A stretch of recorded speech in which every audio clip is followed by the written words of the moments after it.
Assalamualaikum warahmatullahi taala wabarakatuh. Nama saya Muhammad Faizuddin bin Abdul Manaf. Nombor metrik 17 DIB 21F1043 dan saya dari kelas DIB 2B. Saya akan membentangkan tentang peristiwa Isra' dan Mi'raj mengenai pensyariatan solat. Sebelum itu, apakah yang dimaksudkan dengan Isra' dan Mi'raj? Kalau nak tahu, Isra' bermaksud perjalanan Nabi dari Masjidil Haram ke Masjidil Aqsa, di mana Rasulullah SAW telah melalui Isra' dari Masjidil Haram iaitu di Mekah hingga ke Masjidil Aqsa iaitu di Palestin. Mi'raj pula bermaksud perjalanan Nabi dari Masjidil Aqsa hingga ke Sidratul Muntaha untuk bertemu dengan Allah SWT.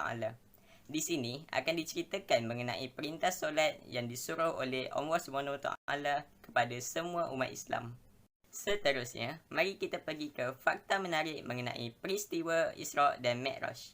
Isra' dan Mi'raj berlaku pada 27 Rejab, di mana Nabi Muhammad SAW menaiki kenderaan burak, iaitu sejenis haiwan yang sangat pantas dan tiada tolok bandingnya dengan haiwan lain. Isra' dan Mi'raj berlaku pada jam 6 malam hingga ke 6 pagi, iaitu kira-kira 3/4 malam serta perjalanan Nabi ditemani oleh Malaikat Jibril.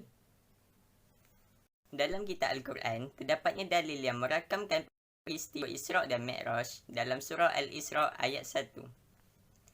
A'udzubillahi minasyaitonirrajim. Bismillahirrahmanirrahim. Subhanallazi asra bi'abdihi laylam minal masjidil haram ilal masjidil aqsa allazi barakna hawlahu linuriyahu min ayatina innahu huwas sami'ul basir. Yang bermaksud, Maha Suci Allah yang telah menjalankan hamba-Nya yakni Muhammad pada malam hari dari Masjidil Haram di Mekah, Masjidil Aqsa di Palestin, yang kami berkati sekelilingnya untuk memperlihatkan kepadanya tanda-tanda kekuasaan dan kebesaran kami.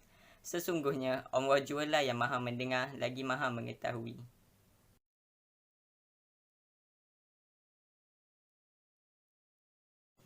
Seterusnya, saya akan menerangkan mengenai kisah perjalanan Nabi dalam peristiwa Isra' dan Mi'raj.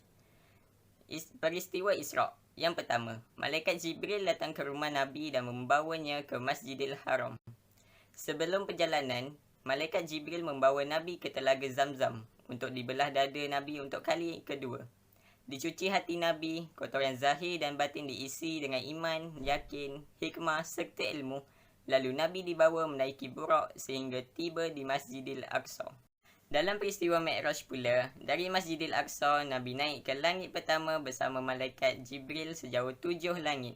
Di langit pertama, Nabi bertemu dengan Nabi Adam. Di langit kedua pula, Nabi bertemu dengan Nabi Isa dan Nabi Yahya.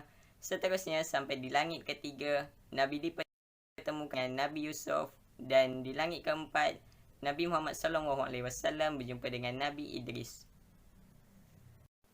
Di langit yang kelima, Nabi berjumpa dengan Nabi Harun. Sesampai di langit keenam, Nabi bertemu dengan Nabi Musa. Dan akhir sekali, Nabi bertemu dengan Nabi Ibrahim di langit ketujuh. Dalam perjalanan dari langit pertama hingga ketujuh, Nabi diperlihatkan dengan pelbagai peristiwa, di antaranya sekumpulan orang yang sedang memecahkan kepala mereka. Setiap kali dipecahkan, kepala mereka sembuh kembali. Lalu dipecahkan pula dan demikian dilakukan berulang-ulang kali. Malaikat Jibril memberitahu Rasulullah SAW bahawa itulah orang-orang yang berat kepala mereka untuk sujud kepada Allah SWT. Setelah di langit ketujuh, barulah Nabi naik ke Sidratul Muntaha untuk bertemu dengan Allah SWT. Ketika itu, Malaikat Jibril tidak mengiringi Nabi. Nabi menerima perintah solat 50 waktu daripada Allah SWT. Kemudian, Nabi turun dan Malaikat Jibril mengiringinya, lalu bertemu dengan Nabi Musa AS. Lalu memaklumkan kepadanya. Kemudian, Nabi Musa menasihatkan agar mempertimbangkan waktu solat. Lalu, Nabi turun naik bertemu Allah SWT untuk dikurangkan waktu solat menjadi 5 waktu. Dan disitulah bermulanya kewajipan solat terhadap semua umat Islam.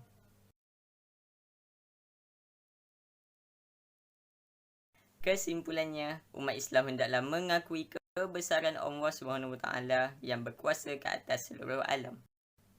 Allah telah memperlihatkan kepada Rasulullah SAW keagungan kerajaannya yang tiada terbatas.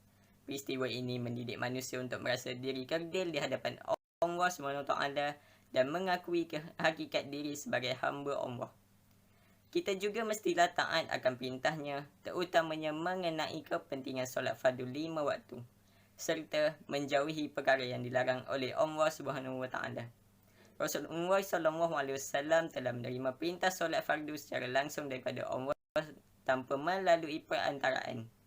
Ini menunjukkan keistimewaan dan kelebihan ibadah solat berbanding ibadah yang lain, serta Rasulullah SAW juga dibawa meninjau neraka dengan pelbagai bentuk balasan dan penyiksaan ke atas orang-orang yang ingkar kepada Allah Subhanahu Wa Taala. Sekian saja daripada saya. Semoga kita mendapat iktibar dan pengajaran daripada peristiwa Isra' dan Mi'raj. Saya sudahi dengan wabillahi taufiq wa hidayah. Wassalamualaikum warahmatullahi taala wabarakatuh.